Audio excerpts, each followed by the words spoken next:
अस्सलाम वालेकुम सामीन। 16 रबीउल सानी की तारीख शुरू हो चुकी है। 11 नवंबर है। सोशल इंडिया न्यूज़ में आपका खैर मकदम है।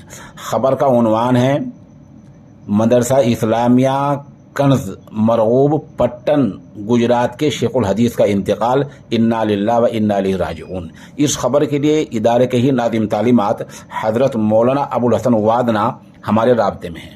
वो बता रहे हैं कि शेखुल हदीस मरहूम की उम्र तकरीबन 78 साल थी और उनका असल नाम है मौलाना अली अहमद बलियावी कासमी। मौलाना अली अहमद बलिया के रहने वाले थे, फिर वहीं सुकूनत इख्तियार कर ली थी और तदफीन भी गुजरात में हुई है। उनकी नमाज जनाजा उनके शागिर्द मौलाना अब्दुल रशीद ने पढ़ाई है। मौलाना अबुल हसन बता रहे हैं कि उनका इस्लाही ताल्लुक़ मौलाना अब्दुल हलीम जूनपुरी रहमतुल्लाह अलैह से था।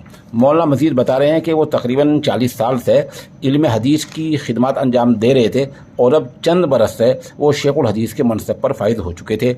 उनके हज़ारा शागिर्दान नशीद हैं जो आज इल्मी तौर से यतीम हो गए हैं। मौलाना अबुल हसन वादना बता रहे हैं कि मरहूम साहिब अखलाक आदमी थे, मिलनसार थे। उनकी जो शुरू की तालीम वो हुई अपने आबाई वतन में हुई है और बाद में वो उम्मुल मदारिस दारुल देवबंद चले गए थे, जहाँ से उन्होंने सनद फजीलत हासिल की है।